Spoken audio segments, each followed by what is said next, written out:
আমার আগে আমার ভাই মারা যাবে, তাইলে আমার ভাই আমার কাদের মধ্যে জড়াইয়া ধইরা বলতো, ভাইরে ভাই তাহিরি ভাই আমার জন্য দোয়া কইরেন। আমি যদি জানতাম আমি মারা যাব, আমিও গলার মধ্যে জড়াইয়া বলতাম আমার ওয়াজ লাগবে না, যতক্ষণ আমি ওয়াজ করব ততক্ষণ আমি ঘরে বসে বসে তাহাজ্জুদের নামাজ পড়ব। কারণ আমার হায়াতের সময়ের বাজেট এতদিন। আপনারা জবান খুলে বলেন যে এই টিকিটটা আমাদের হাতে নাই, সেই টিকিটের মালিক কে? আমার শাশুড়ি মারা গেছে, অথচ আমার শাশুড়ি মারা যাওয়ার 25 মিনিট আগেও আমার ছেলেকে ফোন দিয়া বলছে, নানা ভাই একটু ঘুমায়া যাই, তোমরা ঘুমায়া যাও আমিও ঘুমায়া যাই। এই কথা বইলা মোবাইলটা রেখেছে। 25 মিনিট পরে আমার বাড়িতে খবর গেছে আমার শাশুড়ি দুনিয়া থেকে বিদায় হয়ে গেছে। আল্লাহ পাক যেন আমার শাশুড়িকে জান্নাতুল ফেরদাউস নসিব করে, বলুন আমিন। আমার বাবা দুনিয়াতে নাই, আপনাদের বাবা অনেকের দুনিয়াতে নাই। আল্লাহ যেন এই চরলক্ষা গ্রামের প্রত্যেকটা কবর আযাব যেন মাফ করে দেয়। আল্লাহ যেন প্রত্যেকটা কবর আযাবকে মাফ করে দেয়। আল্লাহ যেন প্রত্যেকটা কবর আযাবকে মাফ করে দেয়। জোরে বলুন আমিন। বাতি ছাড়া মাটির ঘরে সাদের দেহ থাকবে পড়ে, সাদা কাফন ছাড়া দেহে কিছুই রবে না রে, কিছুই রবে না। জারি জুরি বাহাদুরি পাপে ভরা সল চাতুরি, মরণ মানে না রে, মরণ মানে না, মরণ মানে না। কেমন আছে জানি না আমার মা, কেমন আছে জানি না আমার বাবা। এই বৃষ্টির পানিতে কোমর পর্যন্ত পানিতে হাড্ডিগুলো বাঁচতেছে। এখন যদি আমার আল্লাহ ক্ষমতা দিত কবরটা খুললা দিগাইতাম, কবরে কেমন আছো? কবর মানুষটা আমার ডাক দিয়ে বলতো, তাহিরি রে কবরে নবী ছাড়া কেউ আপন নাই। কথা কোন ঠিক কিনা? এই জন্য কবরে যাওয়ার আগে নামাজের দরকার আছে না নাই? মা বাবার খেদমতের দরকার আছে না নাই? আহলে বাইতের প্রেম হৃদয়ে রাখা নামাজ পড়লে নামাজ কাজে লাগবে, নবীরে ভালোবাসা রোজা রাখলে রোজা কাজে লাগবে, নবীরে ভালোবাসা মার খেদমত করলে কাজে লাগবে, নবীরে ভালোবাসা দান করলে দান কাজে লাগবে, নবীরে ভালোবাসা মাহফিল করলে মাহফিল কাজে লাগবে, নবীরে ভালোবাসা আপনি দান করলে দানটা কাজে লাগবে। আলালা ঈমান আলিমান লা মুহাব্বাত আলা, যার অন্তরে নবীর মহব্বত নাই তার ঈমান নাই, যার ঈমান নাই তার আমলের কোনো দাম নাই। জাহাঙ্গীর সুন্নি মিডিয়া, সত্যের সন্ধানে আমাদের পথ চলা। আমাদের সকলকে এই কর্ণফুলী চট্টগ্রামের বিভিন্ন জায়গা থেকে বাছাই করে করে চরলক্ষায় এনেছেন। শুকরিয়া দেন সকলে, পড়ুন আলহামদুলিল্লাহ। লাখ কোটি দরুদ ও সালাম ওই নবীর নূরানি কদম মোবারকে, যিনি হায়াতুন নবী, নূর নবী, গায়বীর খবর দেনেওয়ালা হুজুর পুর নূর সাল্লাল্লাহু আলাইহি ওয়াসাল্লামের উম্মত হিসাবে আল্লাহ পাক আমাদের সকলকে কবুল করেছেন। এই জন্য শুকরিয়া তান আবারও পড়ি আলহামদুলিল্লাহ।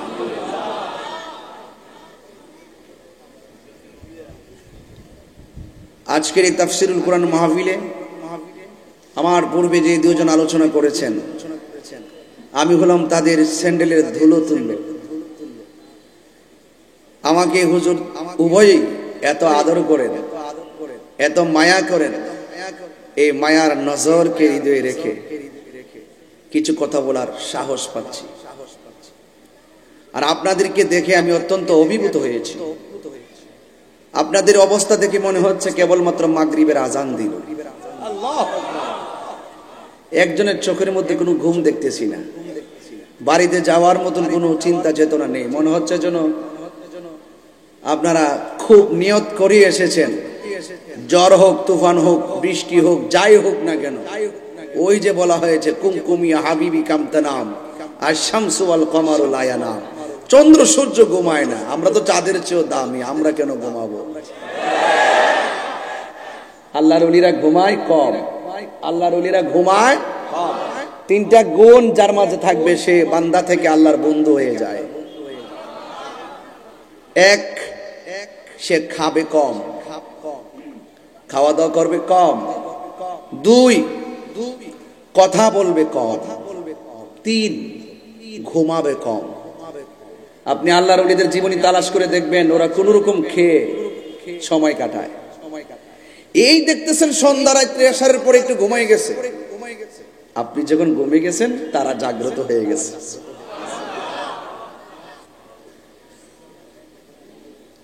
গভীর রজনীতে ফাতাহাজ্জাত বিহি নাফিলাতাল লাক আসা আইয়াবআসাকা রাব্বুকা মাকামাম মাহমুদা।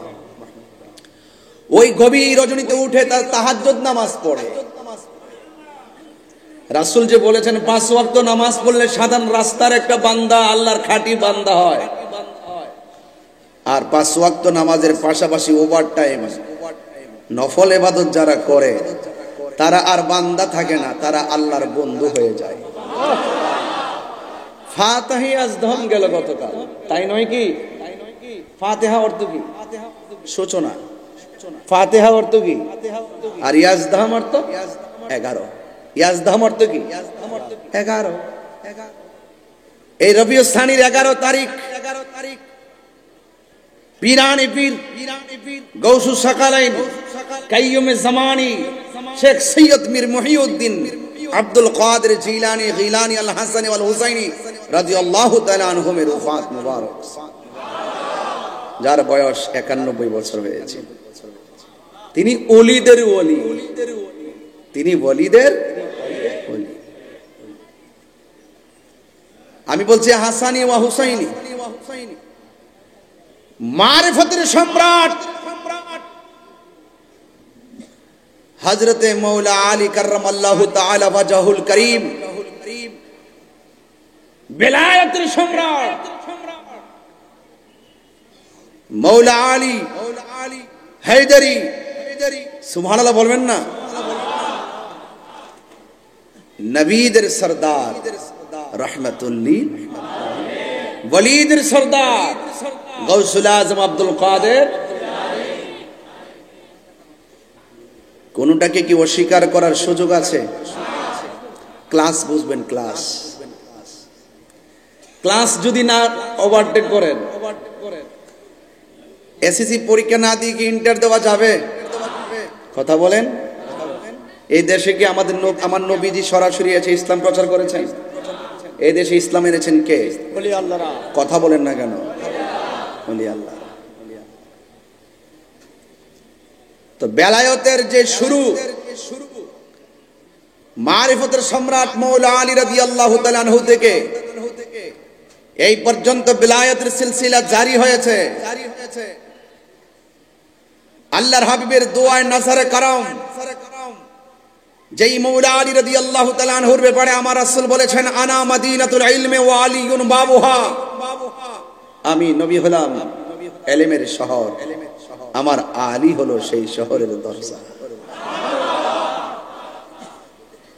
মান সাব্বা আলিয়ান ফাকাদ সাব্বানি, যে আমার আলীকে গালি দিল সে আমি নবীকে গালি দিল। নাউযুবিল্লাহ।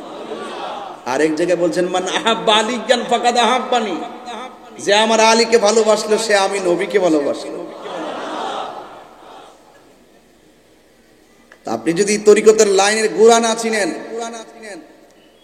গাছের গোড়ায় তো পানি দিতে হবে নাকি? রাসূল বলেন, শরীয়ত আকওয়ালি ওয়াত তরিকাতু আফআলি ওয়াল হাকিকাতু আহওয়ালি ওয়াল মারিফাতু আসরারি। রাসূল বলেন, শরীয়ত হলো আমি নবীর কথা, তরিকত হলো আমি নবীর কাজ, হাকিকত হলো আমি নবীর অবস্থা, মারিফত হলো আমি নবীর গোপন রহস্য। তা আপনি মারিফত জপতেছেন, আপনি শরীয়তের খবর নাই। মারিফত জপতেছেন, আপনি তরিকতের খবর নাই। মারিফত জপতেছেন, আপনার হাকিকতের খবর নাই। ফল তো অনেক দূরের কথা, আগে তো গাছের বীজ লাগাতে হবে। গাছের বীজটাই তো শরীয়ত, গাছটা উঠে গেছে তরিকত, ডালা প্রশাখা, শাখা প্রশাখা হাকিকত, আর ওইটার ভিতরে ফুল ফল, এটার নাম মারিফত। তা আপনি কি মদিবালের দোকানে গেলে মারিফতের সন্ধান পাবেন? কর্ণফুলী ব্রিজে গিয়ে বাতাস খাইলে মারিফতের সন্ধান পাবেন? আপনাকে সোহবতে যেতে হবে। আপনি তো চিনেন না, আপনি তো আল্লাহকে চিনেন না, আমি তো নবীকে চিনি না, আমি তো মারিফতকে চিনি না। আমি যদি সেগুলো চিনতে হয়, যারা চিনে তাদের কাছে যেতে হবে।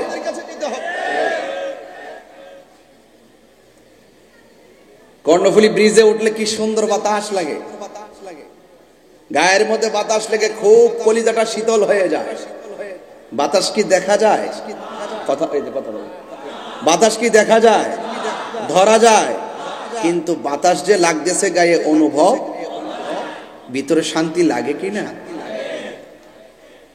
ওলি আল্লাহর দরবারে গেলেও ওলি আল্লাহর নজর থেকে এমন কিছু প্রেমের বাতাস এসে আপনার গায়ের মধ্যে আসর করে, এটা দেখা যায় না, অনুভব করা যায়। কি করা যায়? ওই বাতাস যেমন গায়ে লাগলে শীতল শীতল অনুভব করা যায়, ঠিক আল্লাহর ওলির দরবারে গেলে আপনি নিজের মাঝে কিছু অনুভব করতে পারবেন। এটার নাম হইল সোহবত। এটার নাম কি? সোহবত। তো আমি আপনাদের সামনে ইমানই কিছু কথা বলবো, কারণ বর্তমানে ইমান চুর দেশটা ভরে গেছে। সাধু বেশে এমন কিছু নমুনা শুরু করেছে তারা, মনে হয় তাদের মতন ওলি আল্লাহ দুনিয়াতে কেউ নেই। এরা এমন ভাবে মানুষকে ধোঁকা দিতে দিতে দিতে দিতে দিতে দিতে এমন এক পর্যায়ে চলে গেছে, শেষ পর্যন্ত হিন্দুর মন্দিরে গিয়ে মন্দির পিছনে রেখে তারা ইসলামী সঙ্গীত গায়। সারা জীবন আমাদেরকে মাজার পূজারি বলছে, এখন তারা মন্দির পূজা শুরু করছে। আল্লাহর বিচারে এমনই হয়, কথা কন ঠিক না বেঠে?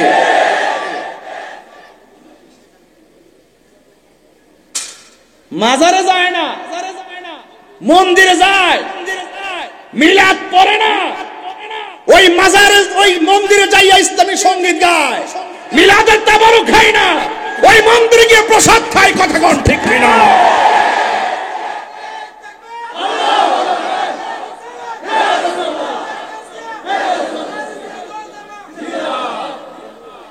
ইন্না বাতশা রাব্বিকা লাশাদীদ। আল্লাহর ধরা অনেক শক্ত। ওয়া মাকারু ওয়া মাকারাল্লাহ ওয়াল্লাহু খায়রুল মাকিরিন।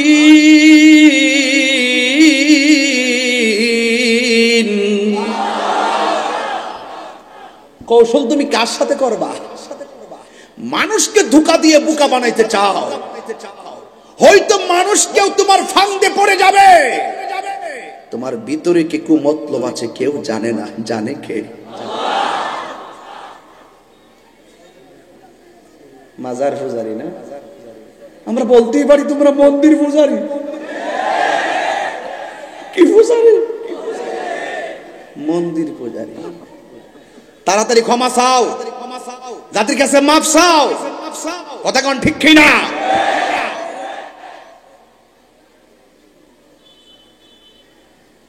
এই মুহূর্তে যদি ওয়াজ মাহফিলে একটা হিন্দু আইসা গীতা পাঠ করে, আমরা ডিস্টার্ব হবে না?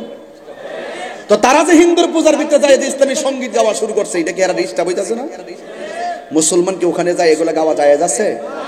যাই না, ওদেরকে ধোঁকা দেয় হিন্দুরা। আমরা ভাই ভাই ভোটটা দরকার, ভোট ভোট ভোট, এটা ভোটের রাজনীতি সব বুঝি। আরে সুন্নিরা ভোটের পাগল না, সুন্নিরা কোন রাজনৈতিক দলের তোষামোদি করে না। সুন্নিদের একটাই ঠিকানা, এটা সোনার মদিনা। কথা বলেন ঠিক কিনা? তুই হাত তুলে বলো ঠিক কিনা বলো।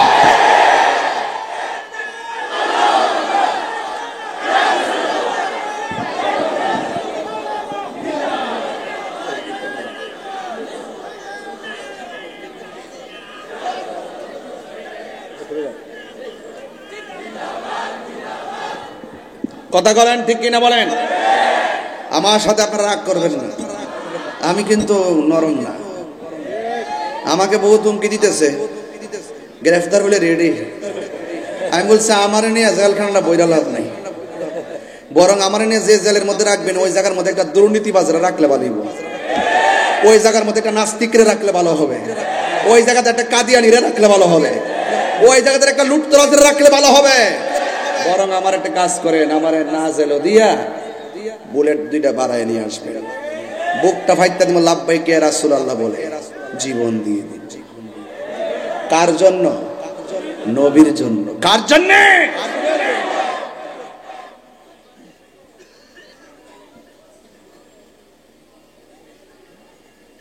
হিন্দু পূজা করবে মন্দিরে, বৌদ্ধ যাবে পেগোড়ায়, খ্রিস্টান যাবে গির্জায়, মুসলমান যাবে মসজিদে। কারণ এই দেশটা যখন স্বাধীন হয় তখন সর্বদলীয় ধর্মের মানুষের অংশগ্রহণ ছিল। আর রাসূল শিক্ষা দিয়েছেন কেউ কাহার অন্য ধর্মের উপরে জুলুম করা যাবে না, সে তার স্বাধীন মতো যেন তার পূজা তার উপাসনা করতে পারে, অন্য ধর্মের মানুষকে জোর জবরদস্তি করা যাবে না। এই জন্য হিন্দুরা শান্তিভাবে হিন্দুর পূজা করুক, আমরা আমাদের শান্তিপ্রিয়ভাবে ওয়াজ মাহফিল করব। ফাহারা দিবার লেগে যা সিনেমা শুরুছে, সিনেমা কি শুরুছে, মাথার টুপি লাগাইয়া পাহারা দে। আবার কালকা শুনতেছি আল্লাহর কাছে লাখ শুকরিয়া আদায় করতেছি যে আমি যে সহি সালামতে মন্দিরের সামনে হারিতাম পড়ছি। নাউজুবিল্লাহ, জোরে কইতেন না। এত বড় বাটফারি শুরুইছে। শুনেন অধপতন ডাইখ্যাই নিলেন না। এবার বাংলাদেশে আমার হুজুর আল্লামা কাজী মঈনুদ্দিন আশরাফি হুজুর কেবলা মাদ্দাজিল্লাহ আলাইহি হুজুর বলেছেন যে আমরা আদর্শিক রাজনীতি করি, আমরা ওই আদর্শ বুকে লালন করি যে আদর্শের মাঝে মারামারি নাই, কাটাকাটি নাই, বোমাবাজি নাই, সন্ত্রাসী নাই, বাটফারি নাই, টাউটারি নাই। ওই আদর্শ নিয়ে যদি আমরা এগিয়ে যেতে পারি তাহলে সেখানে গিয়ে আমরা আদর্শের কথাই বলবো, দেশ শান্তি হবে। একমাত্র এই বাংলাদেশ নিরাপদ আহলুস সুন্নাত ওয়াল জামাতের কাছে, অন্য কাহারও কাছে নিরাপদ না। নীল নদের পানি যেমন নীল না, অন্যান্যদের মুখের সুন্দর ইসলামের কথাও ইসলাম না। এরা কারবালার মুনাফিক মুসলমান, কথা বলেন ঠিক কিনা? এগুলো আমরা সেখান থেকে শিখে এসেছি, দেখে এসেছি। এই জন্য তাহিরিকে এত সহজে বোঝানো যাবে না। আমি জায়গা মতে কথা বলি কিন্তু শুরু থেকে কথাই বলতেছি। অনেকে কিন্তু একটু ঢোকাইতেছে দেশের যে কি কন্ডিশন রে। আরে দেশ তুমি ক্ষমতা থাকলেও থাকবে, না থাকলেও থাকবে। কেউ যদি ক্ষমতা নাও আসে বাংলাদেশ কি লইয়া যাবে কেউ? কিন্তু আমার ইসলাম, আমার কোরআন, আমার সুন্নাহ, আমার আদর্শ, লাকাদ কানা লাকুম ফি রাসূলিল্লাহি উসওয়াতুন হাসানাহ। রাসূলের আদর্শ অনুসরণ করা সর্ব অবস্থায় উম্মতের জন্য ফরজ। এই জন্য বেলায়েতের আলোচনা করতেছিলাম। বেলায়েতের বাদশা, মারফতের সম্রাট মৌলা আলী রাদিয়াল্লাহু তাআলা আনহু। সুবহানাল্লাহ বলুন। আল্লাহ পাক জিবরাইল আলাইহিস সালামকে বললেন, হ্যাঁ জিবরাইল, আমার বন্ধুর কাছে যাও। আমার বন্ধুর কাছে গিয়ে আমি আল্লাহর সালামটা পৌঁছে দিবে। নবীজিকে সালাম দিয়েছেন কে? মুখে মুখে বললে তো বলবেন যে হুজুরে কিচ্ছা কাহিনী বলে গেছে। এই জন্য কিতাব টিতাব নিয়ে আসি না, পরে বলবে যে বাবারি তাই হুজুর যেন কিতাব নিয়ে আসে, বড় হুজুরকে দেখায়। আমি পড়ি, আপনারা শুনেন। আন আলী রাদিয়াল্লাহু তাআলা আনহু قال قال رسول الله صلى الله عليه وسلم। রাসূল করিম হযরত মৌলা আলী রাদিয়াল্লাহু তাআলা আনহু থেকে বর্ণিত, তিনি বলেন, আতানি মালাকুন, আমার কাছে জিবরাইল আলাইহিস সালাম আসলেন। ফাকাল, আয়েশা বললেন, ইয়া মুহাম্মদ, বলুন সাল্লাল্লাহু আলাইহি ওয়াসাল্লাম, এ নবীজি, ইন্নাল্লাহ তাআলা ইয়াকরাউ আলাইকা সালাম। ইয়া রাসূলুল্লাহ, আল্লাহ পাক আপনাকে সালাম দিয়েছেন। আর আমরা সালাম দিলে অনেকে কয় বেদাত। এদের কোমরে এত ব্যথা, এদের কোমরের হাড় এতটুকু ফাঁক হয়ে গেছে। সারাদিন এর ক্ষেত্রের মধ্যে কাজ করে, সারাদিন রুড়ে কাটে কাজ করে, নবীকে সালাম দিতে গেলে কই আমার মাজা ব্যথা করে। কিন্তু অন্তরের খবর কেউ জানে না। জানে কে? আল্লাহ। আরো বড় করে জানে কে? বলছেন, ইয়া রাসূলুল্লাহ, আপনাকে আল্লাহ পাক সালাম দিয়েছেন। ওয়া ইয়াকুলু লাক, এবং তিনি আপনাকে বলেছেন, ইন্নী ক্বাদ যাওয়াজতু ফাতিমাতা রাদিয়াল্লাহু তাআলা আনহা ইবনাতাকা মিন আলী ইবনে আবি তালিব রাদিয়াল্লাহু তাআলা আন ফিল মালাইল আলা। আল্লাহ আমাকে বলেছেন আপনার মেয়ে ফাতেমাকে মৌলা আলী রাদিয়াল্লাহু তাআলার সঙ্গে বিয়ে দেওয়ার কথা, কারণ তাদের বিয়েটা আসমানের মধ্যে পড়ানো হয়েছে। ফাযাওয়াজাহা মিনহু ফিল আরদ, মিনহু ফিল আরদ, এই বিয়াটা আল্লাহ বলেছেন জমিনের মধ্যে আপনি বন্দোবস্ত করার জন্য। এই কথাটা কি সাধারণ কথা? এই কথার ভিতর রহস্য আছে না নাই?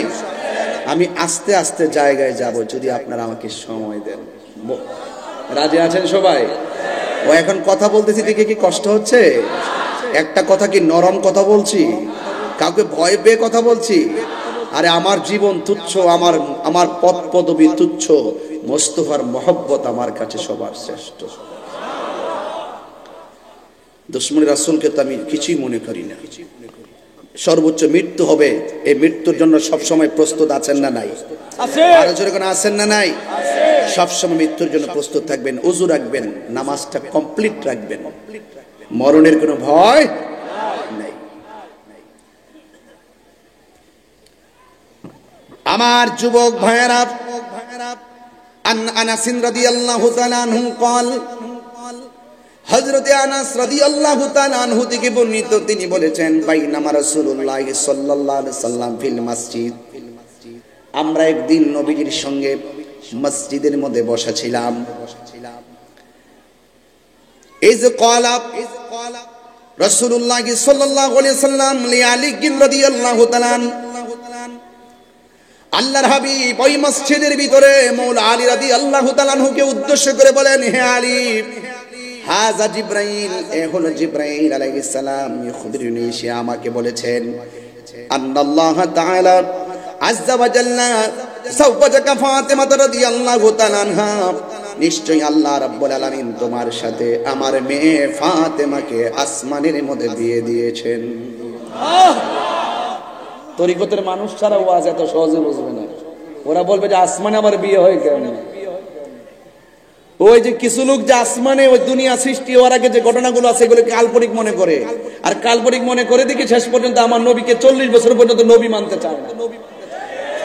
অথচ আমার নবী যে দুনিয়া সৃষ্টি হওয়ার আগেই নবীগুলো মানতে। এরপরে আমার নবী বলেন, ওয়া আশহাদু আলা তাজওয়িজিকা 40,000 মালাকিন, এ আলী, আমার আল্লাহ তোমার সাথে আমার মেয়ে ফাতেমাকে বিয়ে দিয়েছেন, সেখানে সীমাবদ্ধ নয়। আল্লাহ রাব্বুল আলামিন ওই বিয়ের মধ্যে একজন নয়, দুইজন নয়, 40,000 ফেরেশতাকে আমার আল্লাহ সাক্ষী রেখেছে। কয় হাজার বাবা? কয় হাজার? 40,000 ফেরেশতাকে সাক্ষী রেখেছেন।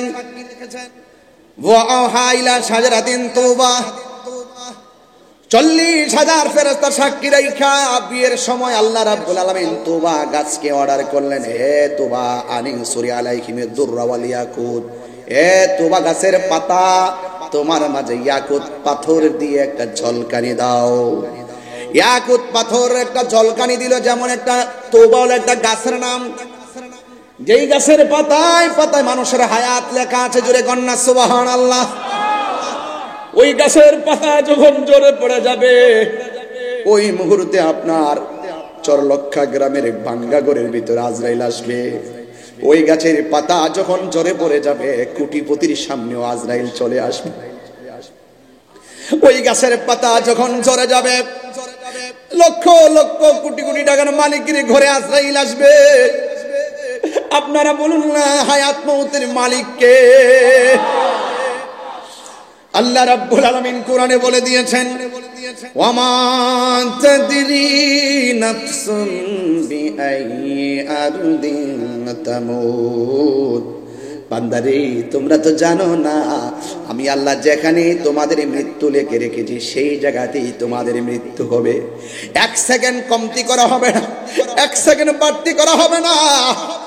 আজকে আমার স্টেজের মধ্যে প্রায় 100-150 মানুষ বসা আছে।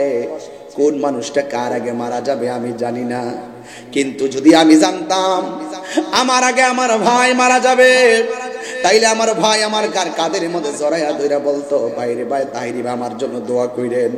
আমি যদি জানতাম আমি মারা যাব, আমিও গলার মধ্যে জড়াইয়া বলতাম, আমার ওয়াজ লাগবে না, যতক্ষণ আমি ওয়াজ করব ততক্ষণ আমি ঘরে বসে বসে তাহাজ্জুদের নামাজ পড়ব।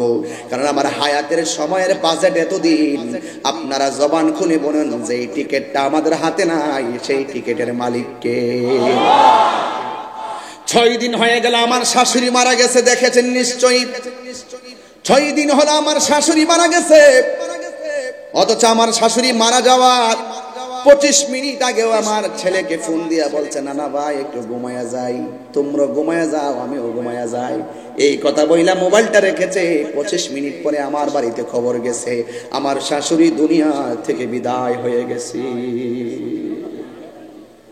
আল্লাহ পাক যেন আমার শাশুড়িকে জান্নাতুল ফেরদাউস নসিব করে, বলুন আমিন। আমার বাবা দুনিয়াতে নাই, আপনাদের বাবা অনেকের দুনিয়াতে নাই। জবানটা খুলে বলুন হায়াত মউতের মালিক কে? ওয়া আওহা ইলা শাজারাতিন তওবা। আল্লাহ রাব্বুল আলামিন ওই সময়, যেই সময় ফাতেমা আর মৌলা আলী রাদিয়াল্লাহু তাআলা বিয়ের পাকাপাকি করে বন্দোবস্ত ফাইনাল করলো, ওই সময়ে তোবা গাছের মধ্যে গাছের পাতাকে অর্ডার করলেন, প্রত্যেকটা গাছের পাতার মধ্যে ইয়াকুত পাথরে জলকানি মারলেন। ইয়াকুত পাথরে যখন লেগে গেল, আমাদের মাহফিলে জারবাতি আছে না নাই? কথা বলেন, একটু বুঝতে হবে। ওয়াজ বিয়ের অনুষ্ঠানে কিন্তু বিয়ের অনুষ্ঠান। মারহাবা গন, মারহাবা। কিসের অনুষ্ঠান? বিয়ের অনুষ্ঠান। আমাদের বিয়ের অনুষ্ঠানের মধ্যে দেখবেন জারবাতি লাগায়। তাইলে আমরা বুঝতে পারি, দেখছেন নি ওই তুবা নামক গাছের পাতায় পাতায় এমন ভাবে জারবাতি লাগায় দিছে, ইয়াকুত পাথরে ঝলঝল করতেছে।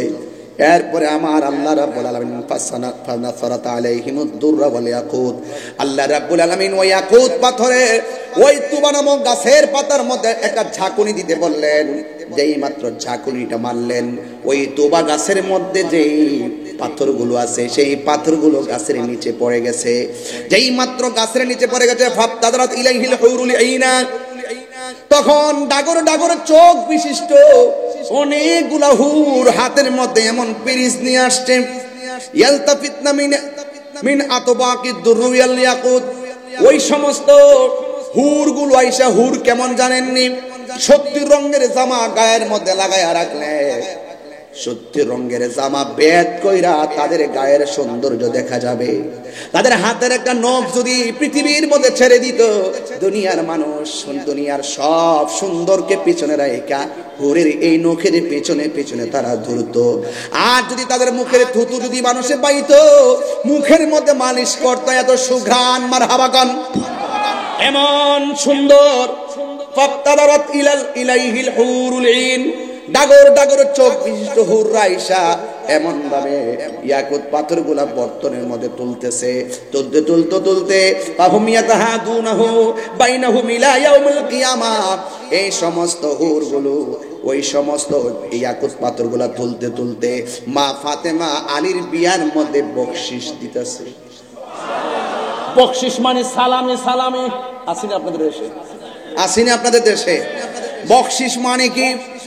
সালামি। একদিন না, 2 দিন না, বলা হচ্ছে ফাহুম ইয়াতাহাদুনাহু বাইনাহুম ইলা ইয়াউমিল কিয়ামাহ। ওই দিন জানে মা ফাতেমা মৌলা আলীর বিয়ের মধ্যে তারা এই পাথরগুলা উপহার দিতেছে। ওই দিনও দিয়েছে, গতকালও দিয়েছে, আজকেও দিয়েছে।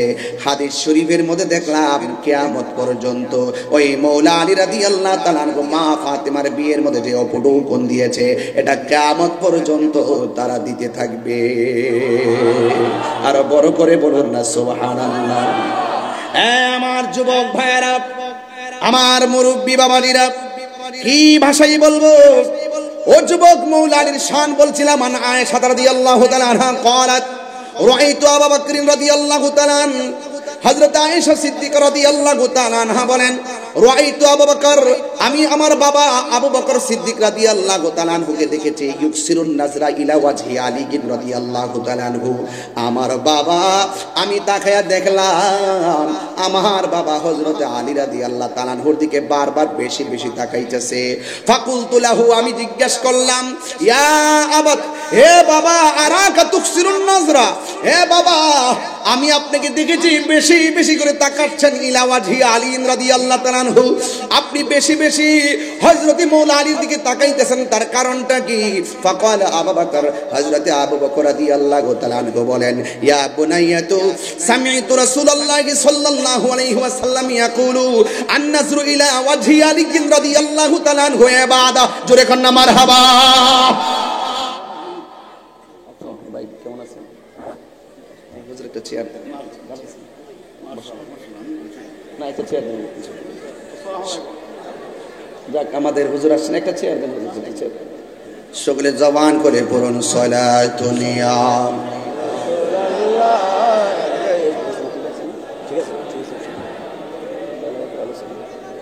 সালাতুন ইয়া রাসূলুল্লাহ আলাইকুম সালামুন ইয়া হাবিবাল্লাহ জলো अगर हो मी मोहाबो मी मुदल जलो अगर हो बेनज़ीर बेमिसाल सलातुनिया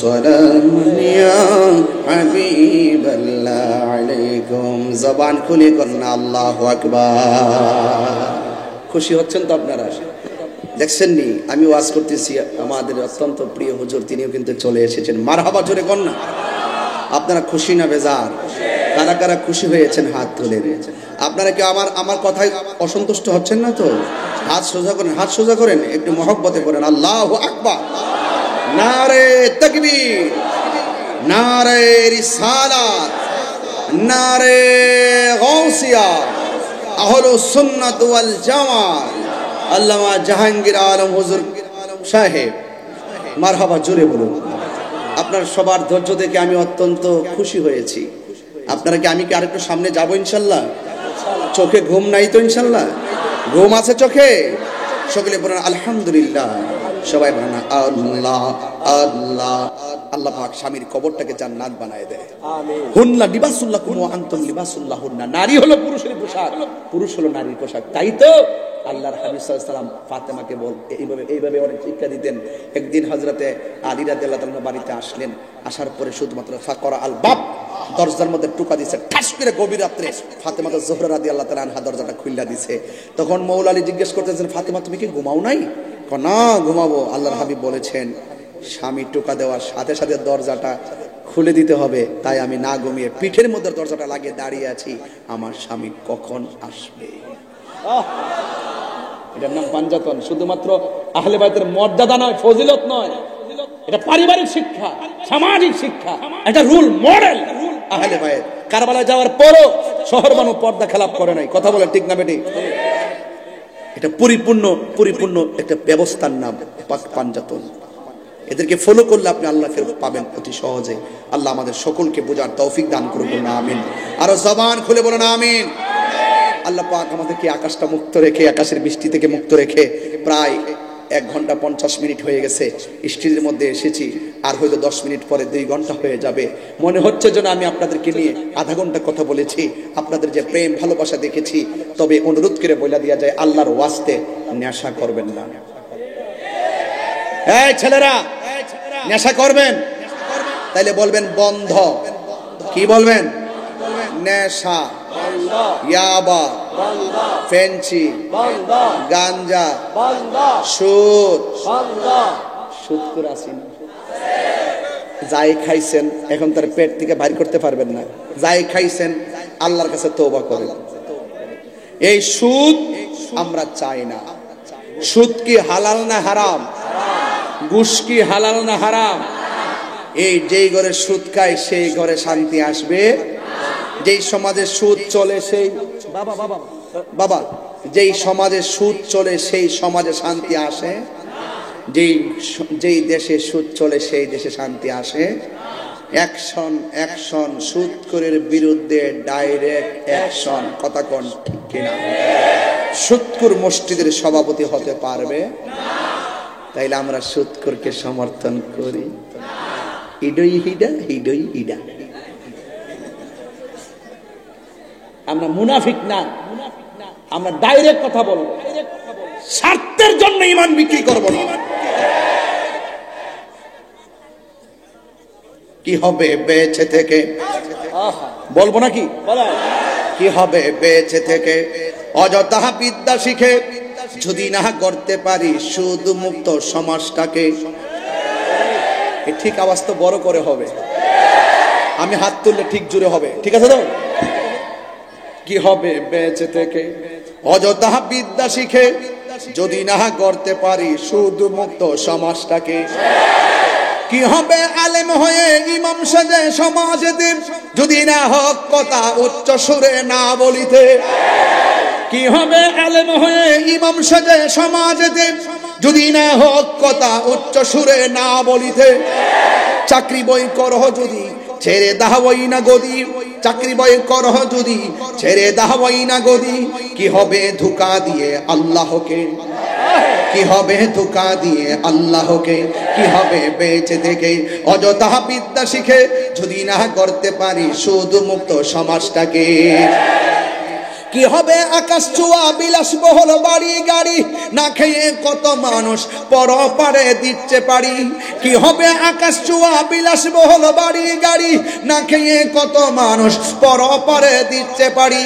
আজরাইল আসবে যবে মাটিতে পড়ে রবে, আজরাইল আসবে যবে মাটিতে পড়ে রবে, কোনো কাজে লাগবে না তোর বিল্ডিংটাকে। কি হবে বেঁচে থেকে অযথা বিদ্যা শিখে যদি না করতে পারি ঘুষ মুক্ত সমাজটাকে, যদি না করতে পারি মাদক মুক্ত সমাজটাকে। তাইলে আহলে বায়াতকে মহব্বত করলে কাজে লাগবে। আপনি মুখ দিয়ে বলবেন মহব্বত করি, ফেরের ভিতরে ঢুকাইবেন হারাম টাকা, এই হারাম দিয়ে কখনো শান্তি আসবে? প্রয়োজনে শুটকির ভর্তা দিয়ে ভাত খাবেন, আমার সুদের টাকা লক্ষ টাকা দিয়ে আমার মুরগির রোস্ট খাওয়ার দরকার নাই। ঠিক কি না বলেন? খবরদার কোন সুদ করে টাকা নিয়ে মসজিদ বানাইবেন না। দরকার হয় আম গাছের নিচে নামাজ পড়বেন, কোন সুদ করে টাকা নিয়ে মসজিদে টাইলস কিনবেন না। কথা বলেন ঠিক কি না? প্রয়োজনে 1 বছরের জায়গায় 3 বছর পরে মসজিদ বানাবেন, অসুবিধা নাই। মাটির ঘরে রাসূল নামাজ পড়েছেন, কি দরকার আপনার টাইলসের? কি দরকার আপনার এত লাইট এত ফ্যান? প্রয়োজনে গাছতলায় নামাজ পড়বেন, সুদখোরকে দূরে রাখবেন, দেখবেন সমাজ শান্তির সমাজ হয়ে যাবে। আর আজকে যুবকদেরকে বলছি, বাড়িতে যাইয়া মায়ের পায়ে ধরে মাপ চাইবেন। এই মুরিদ হইয়া বাপ মারে, মুরিদ হইয়া বাপ মারে কষ্ট দিবেন, আর তাহিরির সামনে তাহির হুজুরের মহব্বত কইরা মা বাপরে কষ্ট দিয়া সামনে কমেন যে হুজুরে কেমন আছেন। আপনার মতো ভক্ত আমার দরকার নাই, আপনার মতো ভক্ত আমার দরকার। মা বাপ রাজি থাকলে রাজি হই একজন, তিনি কে? আরো বড় করে তিনি কে? আল্লাহ যেন আমাদের সকলকে মা বাবার খেদমত করা তৌফিক দান করে। আল্লাহ যেন আমাদের সকলকে আহলে বায়তের মহব্বত হৃদয়ে ধারণ করা তৌফিক দান করে। আল্লাহ যেন এই চল্লক্ষা গ্রামের প্রত্যেকটা কবর আযাব যেন মাফ করে দেয়। আল্লাহ যেন প্রত্যেকটা কবর আযাবকে মাফ করে দেয়। আল্লাহ যেন প্রত্যেকটা কবর আযাবকে মাফ করে দেয়। জোরে বলুন আমিন। বাতি ছাড়া মাটির ঘরে সাদের দেহ থাকবে পড়ে, সাদা কাফন ছাড়া দেহে কিছুই রবে না রে, কিছুই রবে না। জারি জুরি বাহাদুরি পাপে ভরা সল চাতুরি, মরণ মানে না রে, মরণ মানে না, মরণ মানে না। কেমন আছে জানি না আমার মা, কেমন আছে জানি না আমার বাবা। এই বৃষ্টির পানিতে কমর পর্যন্ত পানিতে হাড্ডিগুলো বাঁচতেছে। এখন যদি আমার আল্লাহ ক্ষমতা দিত, কবরটা খুললা দিগাইতাম, কবরে কেমন আছো? কবর মানুষটা আমার ডাক দিয়ে বলতো, তাহিরি রে, কবরে নবী ছাড়া কেউ আপন নাই। কথা কোন ঠিক কিনা? এই জন্য কবরে যাওয়ার আগে নামাজের দরকার আছে না নাই? মা বাবার খেদমতের দরকার আছে না নাই? আহলে বায়তের প্রেম হৃদয়ে রাখা নামাজ পড়লে নামাজ কাজে লাগবে, নবীরে ভালোবাসা রোজা রাখলে রোজা কাজে লাগবে, নবীরে ভালোবাসা মার খেদমত করলে কাজে লাগবে, নবীরে ভালোবাসা দান করলে দান কাজে লাগবে, নবীরে ভালোবাসা মাহফিল করলে মাহফিল কাজে লাগবে, নবীরে ভালোবাসা আপনি দান করলে দানটা কাজে লাগবে। আলালা ঈমান আলিমাল্লাহ মুহাব্বাত আলা, যার অন্তরে নবীর মুহাব্বত নাই তার ঈমান নাই, যার ঈমান নাই তার আমলের কোনো দাম নাই। আল্লাহু আকবার, আল্লাহু আকবার। এটাই তো বলছিলেন নাকি একটু আগে? আজান দেওয়ার কথা তো বলছিলেন। মানে 2 ঘন্টা ওয়াজ করার পর আজান দেওয়া যে কত কষ্ট, এটা আপনারা জানেন না। এই জন্য কন, যদি আমার আগে কইতেন আমি মন মজায় আজানটা দিয়ে দিতাম। এরপরে দেই যাতে ডাকটা দেওয়ার পর দেওয়া আল্লাহ আকবার ধ্বনি এবং আশহাদু আল্লাহ আন্না মুহাম্মাদুর রাসূলুল্লাহ বলে যে আমার মরণ হয়ে যায়, এর মধ্যে সুকফল আমার আর এজন্য দিতেছি। আল্লাহু আকবার, আল্লাহু আকবার। ইকো দেন একটু, ইকো। আল্লাহু আকবার, আল্লাহু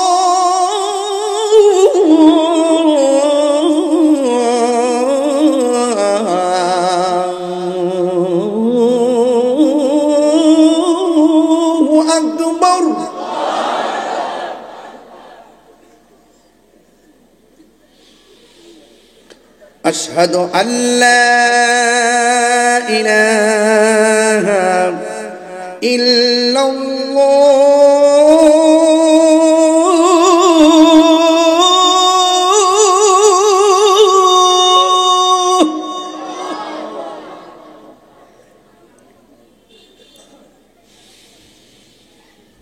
আশহাদু আল্লা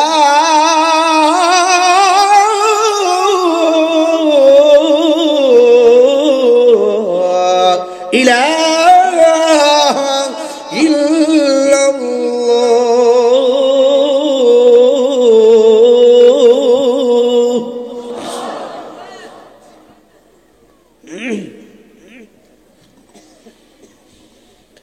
আশহাদু আন্না মুহাম্মাদার রাসূলুল্লাহ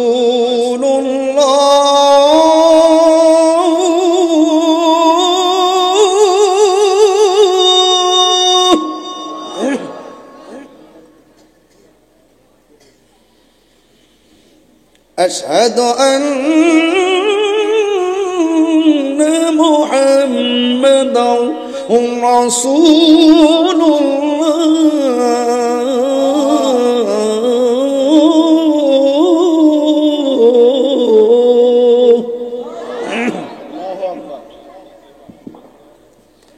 এখন যে আল্লাহ আকবারটা বলবেন, এমন একটা আওয়াজ দিবেন, এই আল্লাহ আকবার ধ্বনির আওয়াজের, প্রেমের আওয়াজের কারণে যেন কবরবাসীর আযাব আল্লাহ মাফ করে দেয়। যে আওয়াজটা এখনো দেন নাই, এমন জোরে দিবেন। হাইয়া আলাস সালাহ,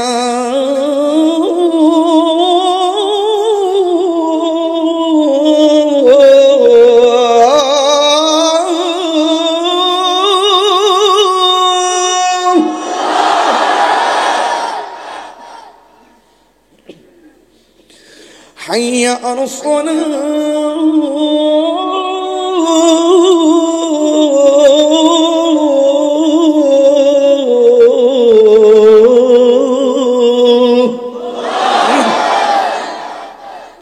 আল্লাহ পাক আপনাদের সকলকে 5 ওয়াক্ত নামাজ হিসেবে কবুল করুন। আবার আসিব ফিরে কর্ণফুলীর তীরে। এই বছর মাহফিল আছে কিনা জানি না, আগামীকাল চন্দনাইশ, তাই না? সাতবাড়িয়া মাঠে।